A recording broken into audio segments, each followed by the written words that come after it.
How to do, install crown molding. Follow these tips to save hundreds, or even thousands, on a remodeling job.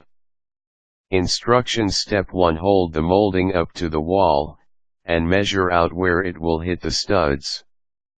Mark those areas on the molding with a pencil. Then, pre-drill nail holes at the markings, which will prevent the molding from splitting when you attach it to the studs in the wall.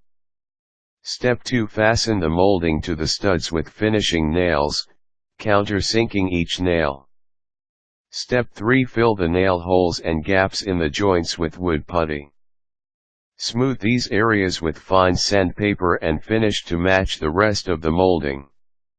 Did you know?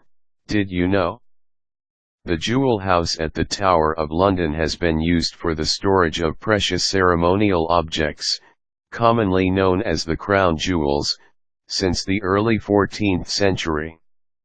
Step 4. Locate wall studs using the stud finder. Studs are typically 12 to 14 inches apart. Mark the studs' locations with a pencil. Quick tip: practice cutting different angles with scrap pieces of wood.